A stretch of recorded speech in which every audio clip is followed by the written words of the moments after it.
7 different resumes if you're applying for 7 different jobs. Use those resumes to highlight the areas that are going to really help you shine for the specific role that you're applying for. It doesn't mean that you're falsifying your resume at all. It just means that you're really picking out the points that are going to help you show that you'd be really successful in that role. So your elevator pitch. I always say, if you got in an elevator with a really high up professional and they ask you, what do you do? Like, what is your 30-second clip of like who you are, what you do? Like that's what you want to put in there. Like, how would you sell yourself in just that short little space there with a professional profile of who you are and what you're bringing to the table and what you want to do? So that's a really great selling point that people do look at when they are looking for the right fit for the position. The next is the experience. So with your experience, you're really going to want to hone in on your work experience, including internships. So if you're looking for the public sector, be sure to put your intern experience with Warpsy on here and pick out the key things that you've learned in your internship experience to really bullet point those for whatever role you're seeking. Also, if you need, you can eliminate non-relevant dated positions. So if there's something that you may have on your current resume that you don't feel is a good fit for the position that you're applying for, get rid of it. It's okay. You will find more things to fill in. And also use reverse chronological order. So you always want to make sure that you're staying in that reverse chronological order. So education, include any relative electives as well. Anything that you feel would shine a better light on your educational experience and what you're able to bring based on your education. And then noteworthy, anything else you feel is relevant. This section can include technical skills, volunteer, awards, affiliations, certifications, like whatever it is. You can use that part at the bottom to really highlight any extra work that you've done or extra things that you feel better qualify you for this position. And something with the noteworthy that I find is really helpful is to visit the website of wherever you're applying for, look at their mission and see if there's any work that you've done that would align with their mission or with their values. So maybe, in the public sector, it would be something of, some community work that you've done or some volunteer work that you've done that can just shine a light on like, wow, this is a really solid employee that I feel would be a great fit because they are really buying into everything that we stand for. And in these nowadays, it's really important that when you're applying for positions and when you're interviewing for positions, they're also looking to make sure that you're falling into their core values and what they're really wanting to do and move and how they're planning to trend forward during these times. So last thing I want to say about the anatomy of a great resume, I've talked to so many supervisors, so many directors, and one of the first things they do is look for any spelling errors on these resumes, especially if you're applying for a very detail-oriented position, they're checking for that. So make sure that you review it, make sure that you have maybe, your roommate or a parent or a mentor, make sure you send that out and have another set of eyes go over this because it is always helpful to get that feedback and make sure that your resume is top notch, ready to go. So that is really how that looks. I see we have a comment going, so let me check that really quick. Limit resume to one page, one-sided. Is it generally best to limit your resume to one page? It is. It is. However, as you advance in your career, it's nearly impossible to keep it at one page. But right now, like if you're entering the workplace, make sure that you're not, going back into your maybe, in high school, I worked at an ice cream shop. Clearly, I'm not putting my ice cream shop experience on there because I have a lot of work experience that I've done after that. So depending on where you are in your career search and your career path, I think it depends on the length of what your resume is going to portray. So those, not entry level positions, all entry level positions should be able to stay at one page. And I think having that goal really helps you hone in on those key details that are going to really shine that light and make you look like that shining star that you are to help you advance. Think about the time that it takes to review resumes as well. When you have one page, you're like, this is my person, and I'm reading this and I'm able to get it all in one glance. Typically, on average, hiring managers only spend 30 to 60 seconds looking at resumes. So those points cannot be too wordy, cannot be too in detail, it needs to be right to the point. So I always also recommend, if you're struggling with like compounding things into a presentation, you really want to make sure that you are highlighting those and not giving additional, like too much information.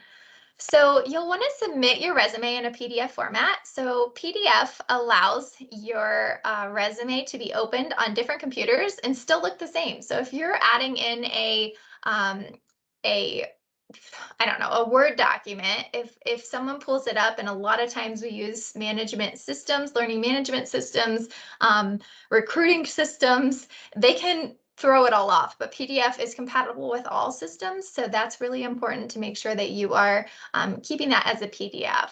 Like I said, spelling and grammar is so important to check that. Read your resume out loud to yourself and make sure it sounds as just great as it is. And then also how your resume should be saved: first name, last name, and resume. I know that you're applying for more than one job.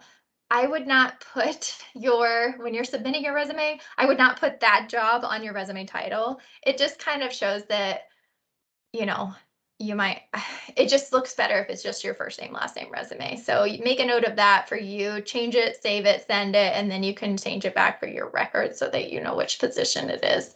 But this is the way that you want employees or employers to be able to save it and have that on their file for you. And never include anything on your resume that has your birth date, your age, your marital status, religious views, any of that. That is a no-no, and something that will make any HR person cringe. So don't do that. Um, so Zoom interview tips. I know a lot of interviews are now being conducted virtually or through Teams. So I'm sure by now you are either familiar with using Teams and using virtual platforms, but lots of little tips here as far as looking into the camera when you're speaking, choosing professional background, brightly lit room, pick a quiet place, silence your phone, maintain focus. All of these little things are so important when it comes to really being able to show up as your best self during these interviews. So make sure you familiarize yourself with just appropriate etiquette when it comes to Zoom and online interviews, because definitely something you want to make sure that you're not giving that first impression of maybe being very unorganized or having dogs running around in the background or chaos. Who knows? I've actually seen it all. And during these times, we are pretty lenient, and we understand that things are, at first, when we first all went remote, there was more grace given. However, now we do expect a little bit more preparation behind the the preparation behind the preparing you for a virtual interview. So I did want any questions on the resume part. Oh, I see. So if you're applying for a job that requires a cover letter, should one also include an elevator pitch professional? Yes. Yes. So a cover letter is a more detailed, um, a more detailed, like professional profile pitch. So yes, you do want to have that on both. A lot of times, opening up a cover letter doesn't always happen. It looks great to have it on there, but I can guarantee you that a lot of times it gets kind of skimmed over. So that elevator pitch on your resume is really the key one that grabs attention. So Hopefully that answered your question. Um, Now, one second, I'm going to go grab my charger as I just went through that last thing. I'm seeing that it's flashing in red and it shouldn't be. So one second, I'll be right back. Um,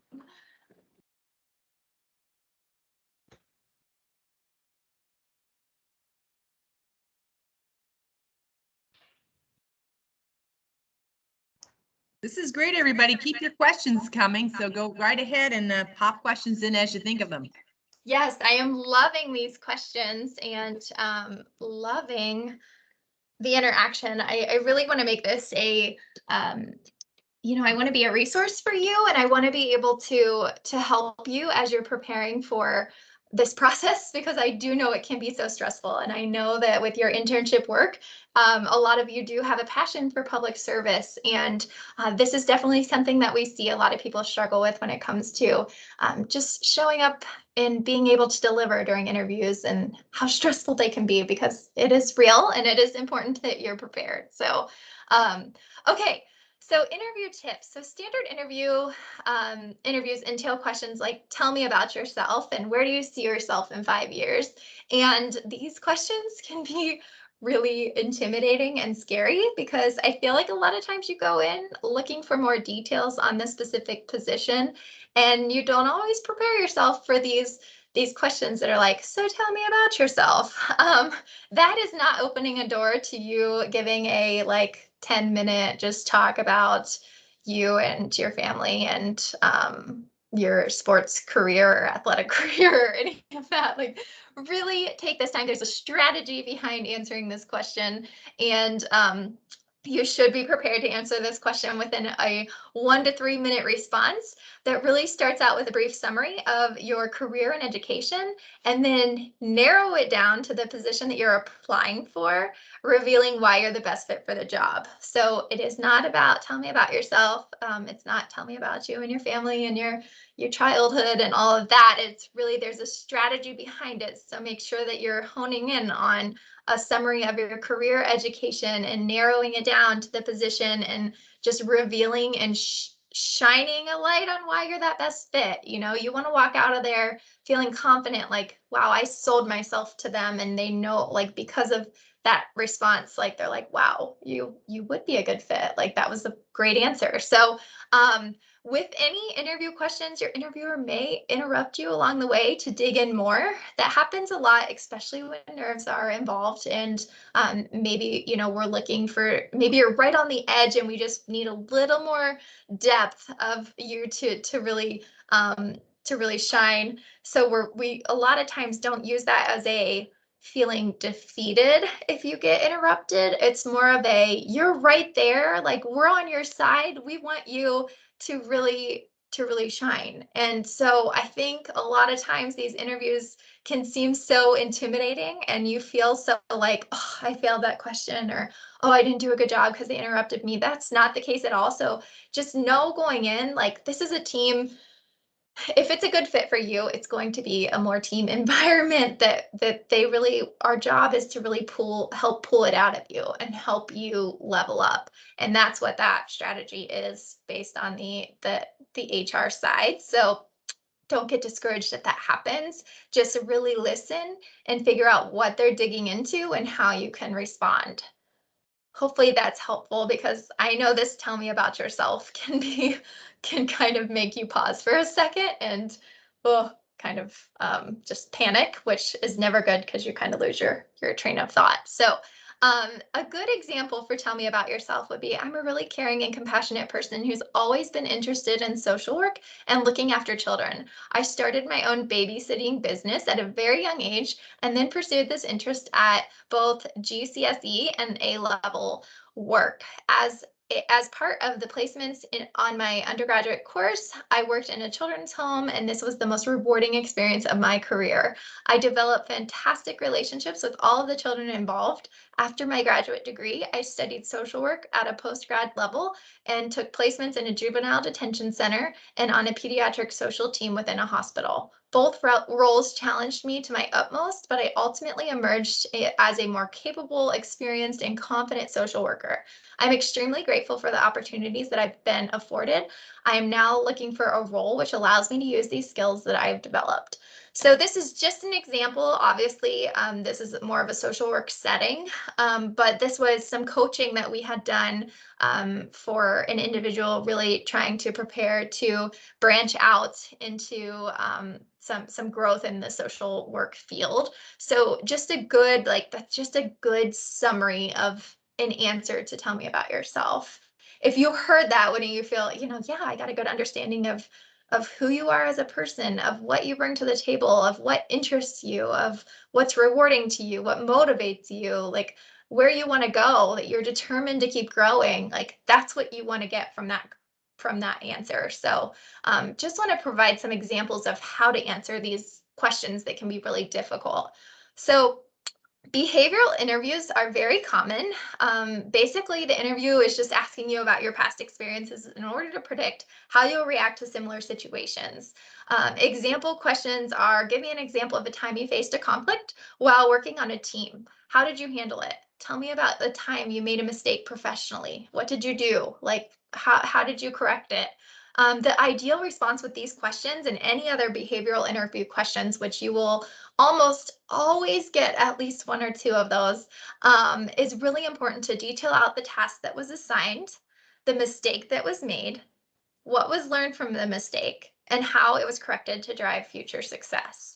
So again, just really wanting to provide the strategy, because there is a strategy behind every question that's asked from an interview panel, to providing a solid answer and response. So it's important to remember that you shouldn't be blaming anyone else about whatever the mistake was.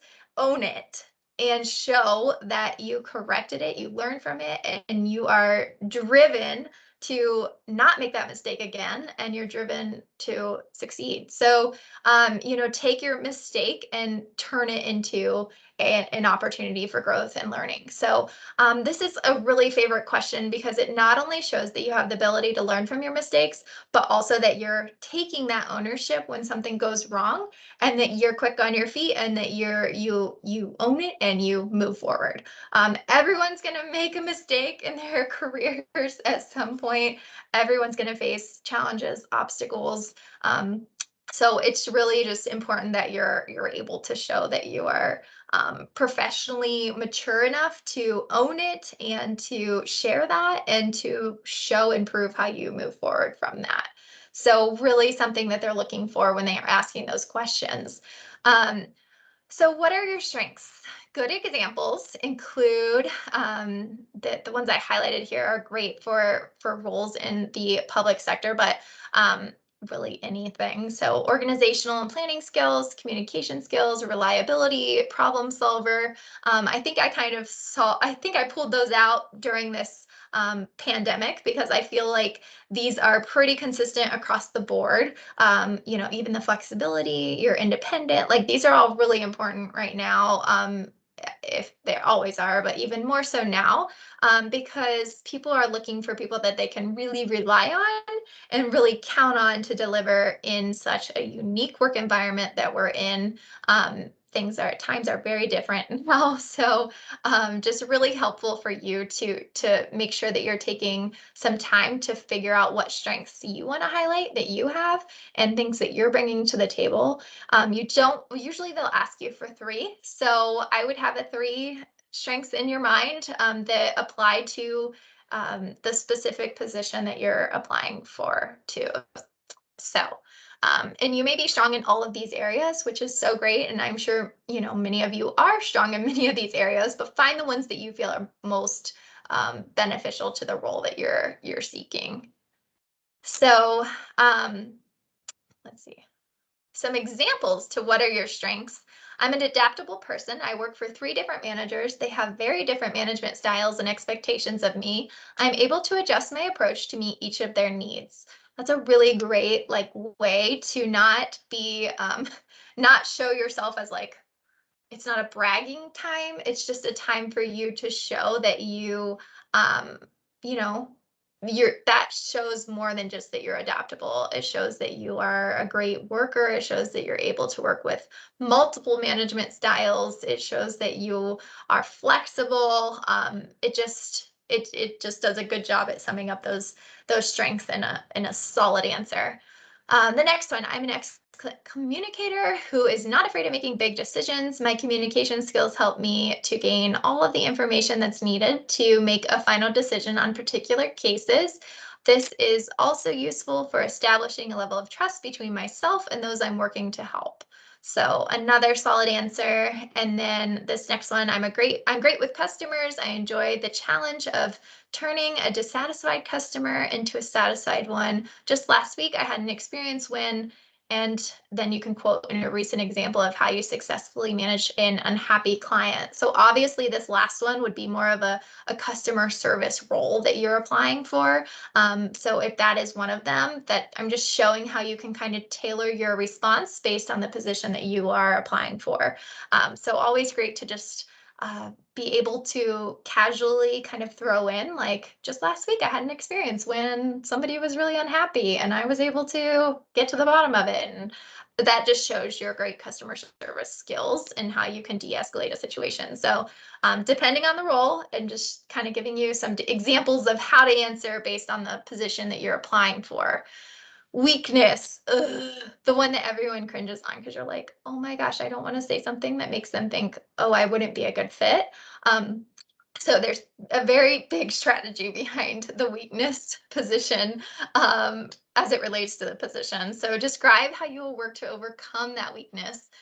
That's the most important part. So a good guide is to acknowledge 1 or 2 weaknesses and describe the efforts made to overcome these and end your story on a very positive note. So that's the part that you want them to remember. So I think this one is, yeah, my biggest weakness is that I've been known at times to put too much responsibility on myself. I'm someone who always wants to see a job done properly. Therefore, I have a tendency to avoid delegating tasks to anyone else. This was particularly an issue and then provide a quick little example. On one occasion, I was placed in a team with 3 others. After 2 weeks, it became apparent that the other members of the team were disconnected. This, or yeah, discontented. This was because I had taken on too much work and did not leave them enough to do. We had a group meeting to resolve the issue, and I quickly realized my mistake. I'm working extremely hard to fix this, as I know working as a team is a vital requirement for any social worker. Again, this was more for a social work situation, but it's really the whole point is talking about a true weakness that you're aware of, that you're taking practical steps to improve on. So that's kind of a long answer and one that goes into a little more detail, but I would just really focus on ending on that positive note and showing that you are owning your weaknesses, you're aware of them, and that you are doing everything you can to overcome them and be positive about it. Everybody has weaknesses, and it's really important that you acknowledge that. Here's another one that I think is, I feel like I think it kind of related to me at one point in my life. But when I was early in seeking my career path and didn't have a lot of work experience, which some of you might be in those shoes, you might feel the same way. My family tells me I'm impatient. I acknowledge that this is a weakness of mine at home and sometimes in the workplace. I like things to be done promptly and in the way I regard as best. When that doesn't happen, I get frustrated. I'm making a conscious attempt to see it from the other person's point of view. I've recognized that people approach things differently and not impose my own methods and expectations on others. I find I provide constructive help rather than getting impatient. It improves the situation. So this is a good one that you could use if you are very new to the workplace and new new in your career search. And this is just one that you can kind of, that it's not wrong to say, my family says I'm impatient. Like it almost gets a chuckle and it's like, oh, well, if you're impatient, that's kind of a good thing because it means that you're ready to go. You're wanting to get things done. And so just that being said, that's a good one that you can use if you don't have a lot of work experience. I also want to touch on panel. I think this is my last one. I want to touch on panel interviewing because it involves multiple interviewers in the room. So with panel interviews, you'll just want to make sure that you are very engaged with the entire group and that you're making eye contact with them. From a personal experience, when I was interviewing to leave the private sector and go into the public sector, I had quite a few interviews. And those of you familiar with the Board of Commissioners, I actually had all three commissioners sit in on my interview, which was so intimidating. And I think I turned white because I was just like, oh my gosh, there were 6 people in there, and the room was set up like a U, and I was in the middle, and I just felt like, oh my gosh, like panic. And I found that it ended up, going really well because I was able to just take a deep breath and answer each question the best I could and interact with all of them. So it is hard when there's so many people in one room that are all like their attention is on you. So that can be really intimidating. So just make sure that you ground yourself, take a deep breath, remind yourself that you are qualified for this position. You're prepared, and you're just there to see if you're the best fit for this role. And if you're not, don't get discouraged. It doesn't mean that you're, not a valuable employee or that you're never going to find your fit.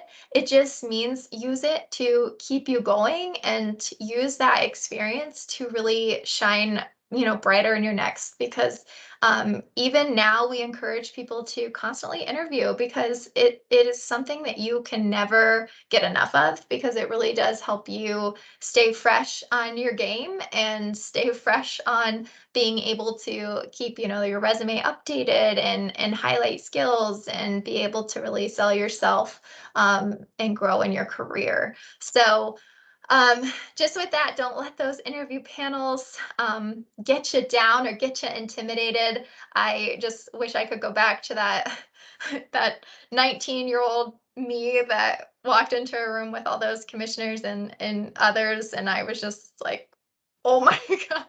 Like I just like turned white, like I said. So I've grown a lot, and I want to help other people overcome those barriers that may hold you back from shining like the true employee that you are. So I think that was my last slide there. But let's go back to the beginning. Anyone have any questions? Actually, I'll go ahead and stop sharing so we can see faces. And anyone have questions for me? I think I have a few I need to catch up on here. Up in the chat. Let's see here. Oh, yeah. Lots of chats. Okay, I'm in grad school, so I have a CV as well. I noticed a lot of applications allow you to submit accompanying documents in the application process. Do you think it's useful to submit a CV in addition to a resume? I think the more the better. If they're asking for it, do it. If you have the ability to do it, do it. I don't know how much time or stress I would put into building that. I would really focus more on the resume and the strength of your resume. So a lot of times these platforms that especially public service uses, a lot of us use NeoGov or we use Kronos as our onboarding and new hire job postings, all of that. And those systems do flag keywords. So that is typically a way that pulls you to the top of the bunch. So with that being said, a lot of people do also take time to read your resumes. Take time as in 30 to 60 seconds, which is why it needs to be really strong. But they do take time to look over those as well, because a lot of us still like to double check that and not rely on a system pulling for keywords. We want to be able to see the people, and your resume is basically you as your best self, and that first impression is your resume. So I would definitely do it if you're allowed. If it gives you the ability to upload, go for it, but spend more time on that resume than anything else, because that's what people relate to and turn back to. Also, your resume is typically on the desk of those interviewing you. That's what they refer to. So it can be really frustrating when you're interviewing. I know it seems like things are a lot of repetitive questions happen when you're entering on the actual application and you're submitting your resume. You're like, all of this is on my resume. I just, do I really have to type it out again? Yes, type it out again, because that's where the computer system is able to use what you're typing in, and the human that's making the decision is needing your resume to be solid. So hopefully that helps just kind of give you a better idea of that, the importance of both, and the importance of not putting "see attached resume" on the application, because that just moves you to the bottom. And I know it's very easy to do, especially when you're applying for so many different things and trying to get out there. Eileen, did you have something to add to that? Oh, you want my incoming points, you mean? Oh, no, I think I have quite a few more questions that I'm Like, jumping go around. I ahead. just didn't know if Keep you going. wanted to. All right. So if you are applying for, if you're applying for a job that requires, oh, I already did that one. Someone suggested including relevant classes on my resume, but is this actually useful? Like including the strategic messaging class when applying for a communications position. If you were to put that on there, I think it would vary on the position that you're applying for. You could do that at the end, in that noteworthy, like this is a key point. I'd also recommend going into an interview with some points there, because you can always refer back to that, which kind of gives like that punch, like, oh yeah, I have this too, like, and like kind of like that card to throw on the table, like that just kind of shows that extra qualification that you have, by having that experience with that class. So keep it in your pocket and have it ready to go, even if you don't put it on your actual resume. It does help. When we set up what? Go ahead. When we set up LinkedIn profiles, they almost serve as resumes for potential employers to view. Should the LinkedIn profiles be treated the same way? Yes, I think that they should. I think that your LinkedIn profile should be your most comprehensive resume. It should not be the one that you print out to take or to send to all of your jobs, because the same resume shouldn't be used for every single position. Obviously, because you're trying to hone in on the specific skills that are going to help you shine for that role. So I think with LinkedIn, it's great to highlight and have it similar. However, structure your specific resume for a specific position. Um, Hopefully that answers that question. LinkedIn can be a little tough because you don't have, it's basically like your profile, your job profile, it's not necessarily for a specific role where your resume is. What are one or two of the biggest mistakes you see in resumes, interviews, and what do you suggest to? Okay, I like this one. Spelling errors. My mind is blown at how many errors we see, grammar issues on resumes. So definitely, like I said, review it, read it out loud, have your roommate, your neighbor, your mentor, your parents, I don't know, have them look over it and see what they think. Because it's so easy to miss those things, and we see it all the time. And I do have some directors that will put you to the bottom of the list just because of errors, because they're looking for someone that is really, really detail oriented and really able to show up, and to count on them. And when you see those errors, it doesn't give a great first impression. So there's that. I would also say in interviews, I feel the biggest mistake is that people don't go in wanting to or ready to really sell themselves. It's almost like they're going in to survive. And I don't know, I could see your hands if you could say, like, have you ever walked into a resume like or into an interview like, I just want to get this over with. I just want to like make it through. Like I just want to, I mean, I've been there. I remember when I walked in with the 6 on me, I'm like, just survive. You're going to be okay. It's going to be over soon. Like, um, that mentality is very obvious to the panel. So go in with confidence and go in ready to sell yourself. Don't go in expecting the panel to know you because they don't know you. This is your time to tell who you are and show who you are and show what you're bringing to the table. When you expect them to know just because it's on your resume or just because they selected you for an interview, um, that's just the very first baby step. The next step is you really stepping forward confidently and putting it all out there from your mouth and from yourself, and that's really important. So I would say that. And it's really easy to do, especially when you're nervous and you're just new to the workplace, you're new to interviews, you're new to, you know, the environment. It's so just important to remind yourself of how capable you are to fill this role and just do your best because you just it's your time to shine. And think of it more as a team because if I was on the interview panel, I want to know that I can count on you to be a partner with me. And I know that those on the it's not like you're going into being judged.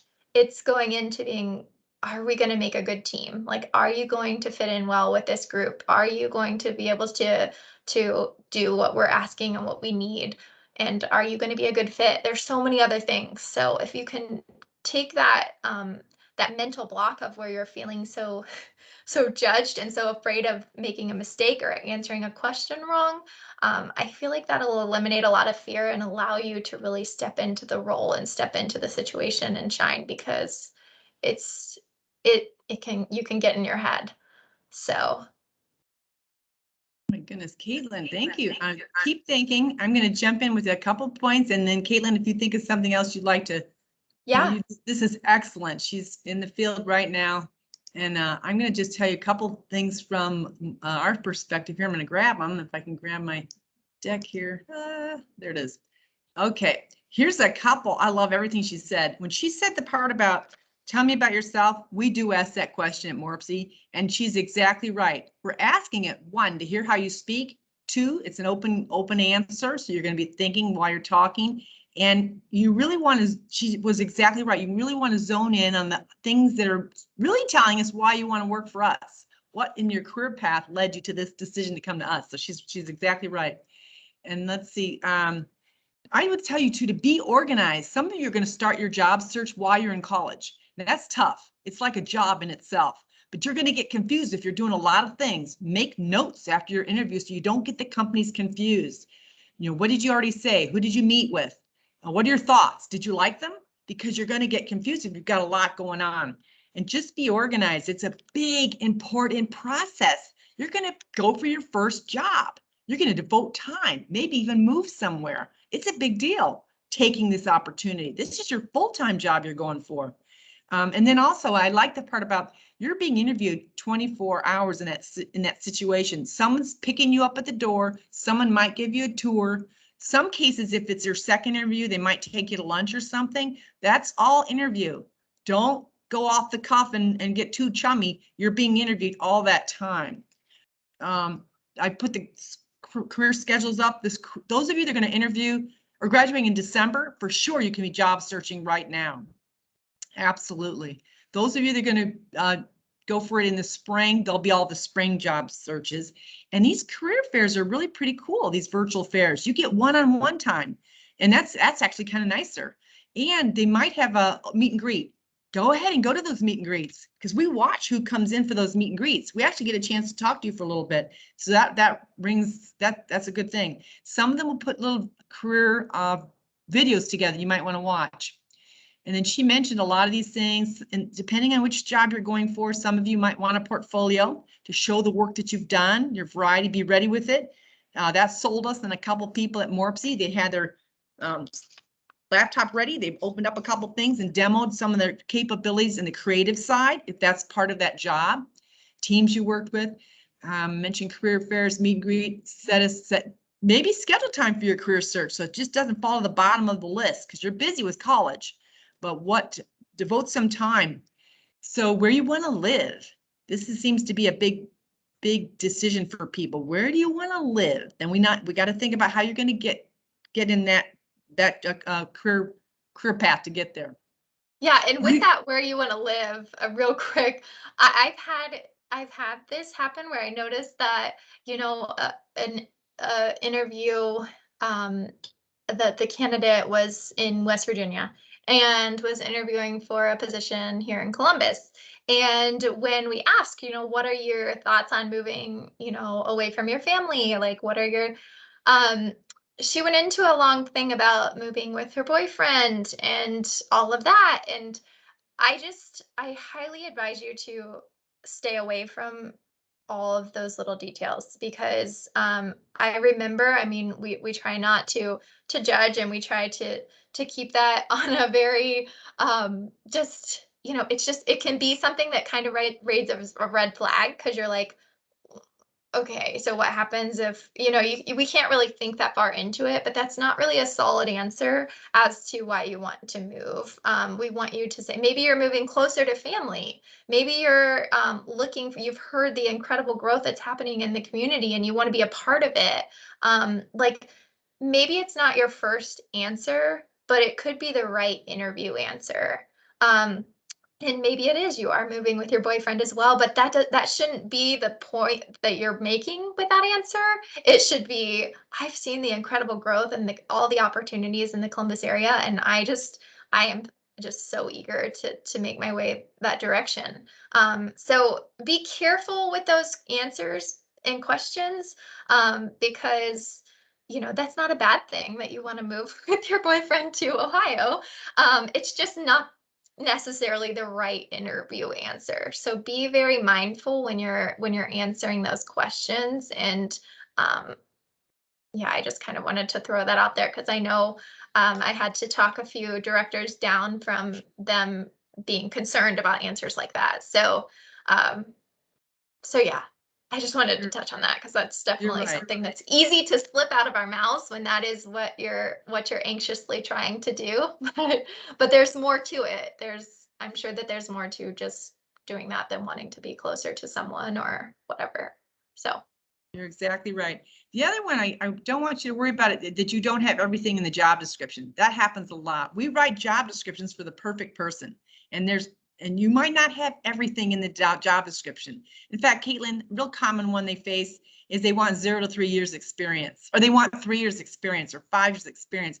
What would you say to that? They now have internships. Some of them are in graduate school. That counts, right? Oh yeah. With that, don't go into your interview if you applied and know that you were chosen for the interview because they saw something on your resume and they saw that you might be a good fit. So don't go in discouraged because you maybe don't have 0 to 3 years.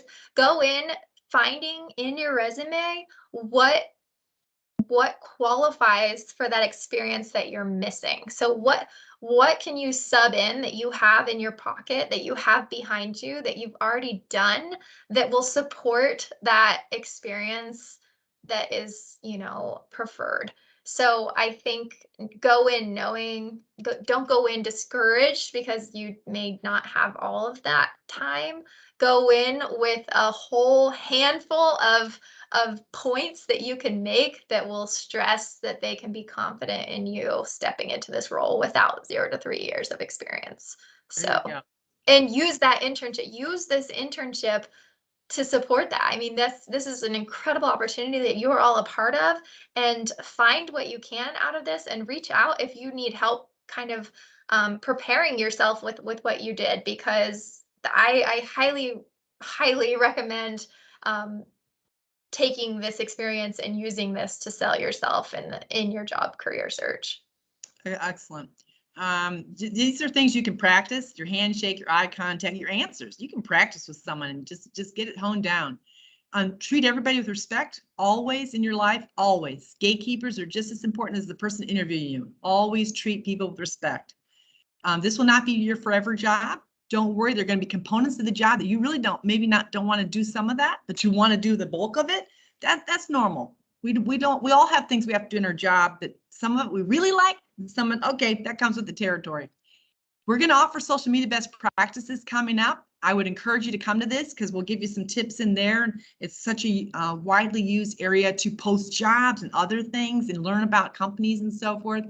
Here's all the places you can look for a job. So you're zooming in.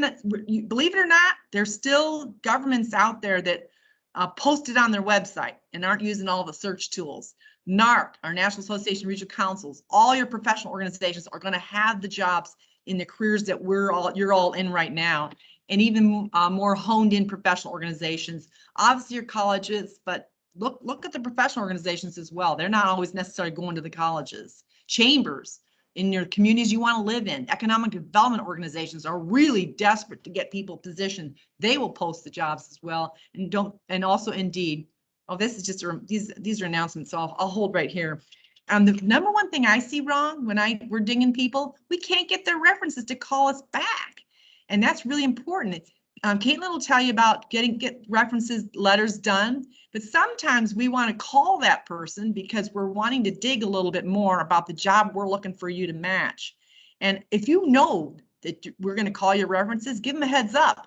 Even tell them about the job and maybe what they should say about you. There's nothing wrong with that. I'm going for the opportunity at Morpsey to be a sustainability opening position. I love if you could highlight this and this.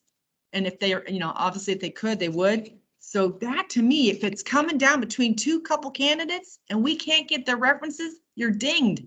And that's so sad because it's not your fault.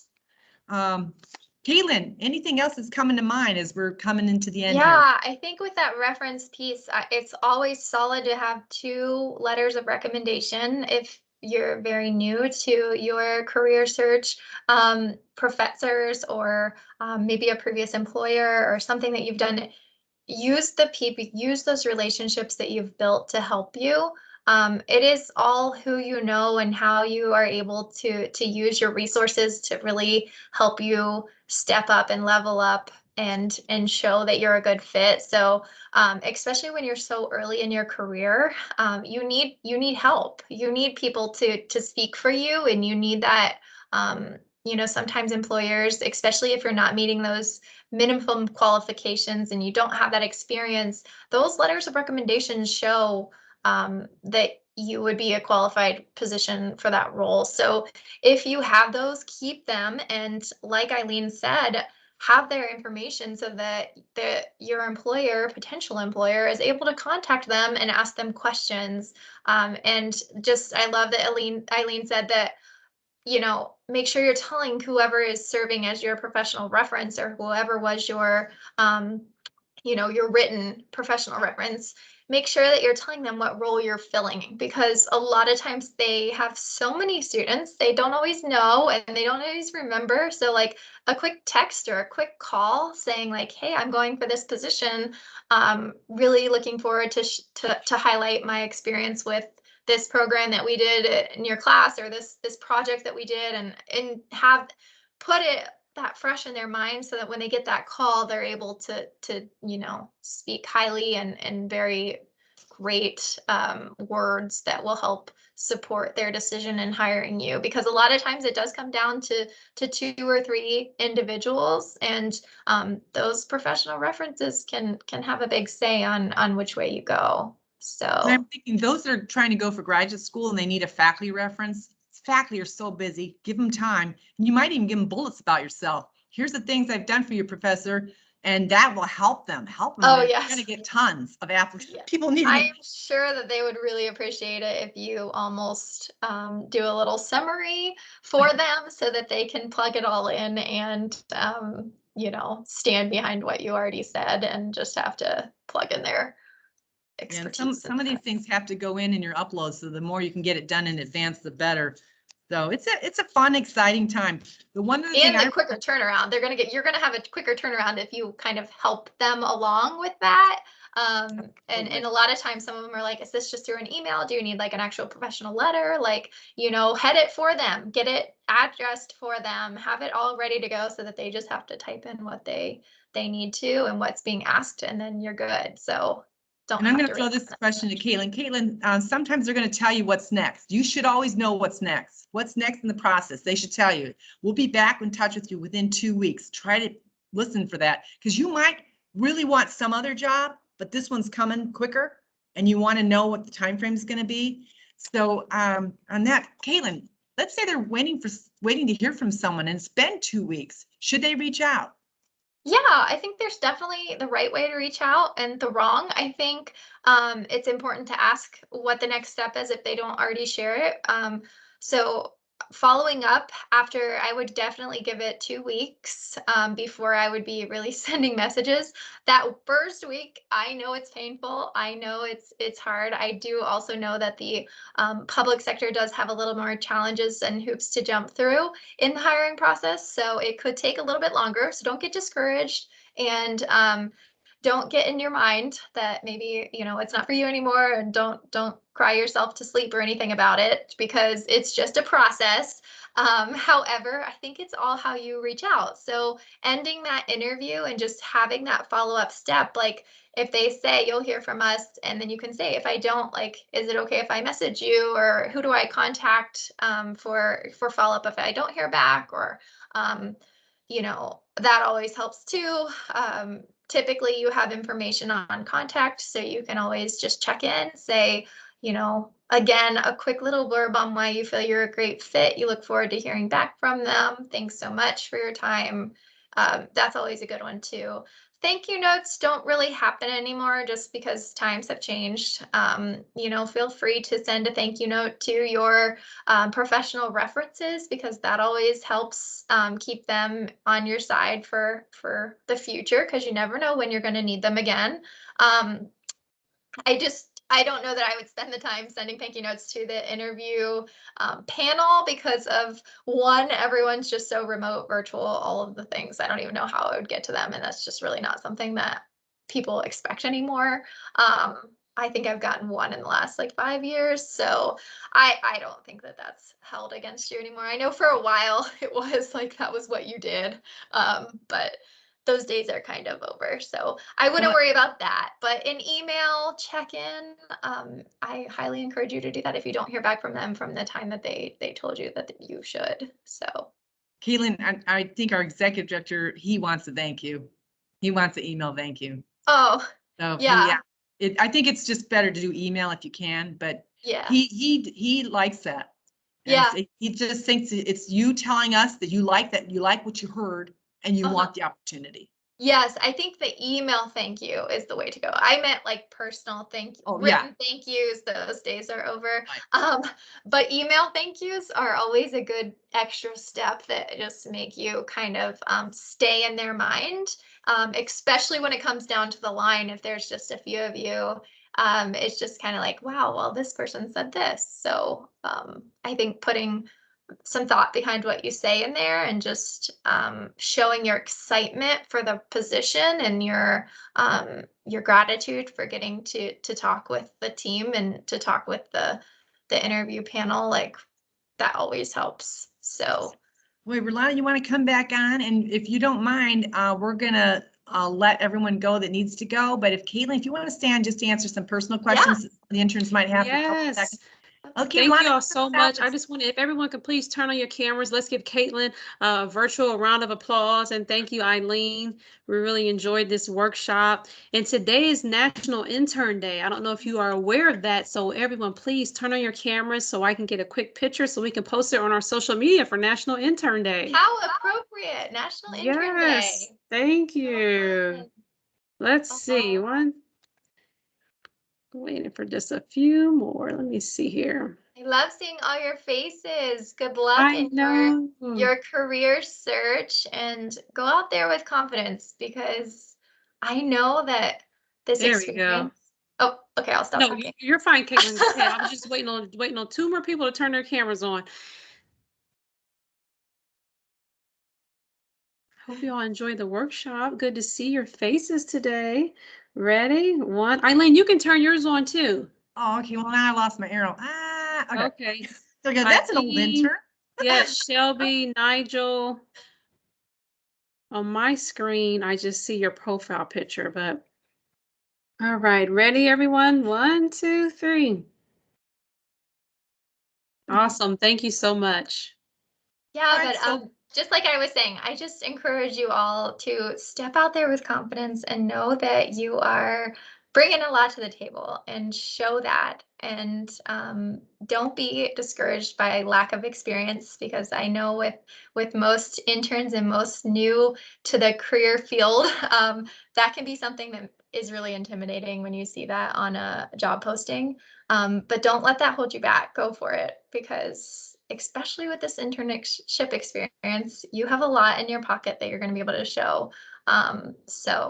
So go for it, and feel free to reach out if you have any additional questions, or ask me now. I'm here and willing to help. I do know we also have our training department over with Franklin County is also doing some career prep classes, and just open for the public. So we're actually opening that up to help people with interview stuff too. So if you're looking for the public sector, that might be something that you want to keep your eye on too, to help in your career search. So. all right, we're gonna let those go that need to go, but we definitely will help our interns. We're gonna let them know everything that we know. Mm-hmm. So, okay, I'm gonna I'll stop the recording so that you can ask anything personal. If you'd like to stay on and ask about some of your search things,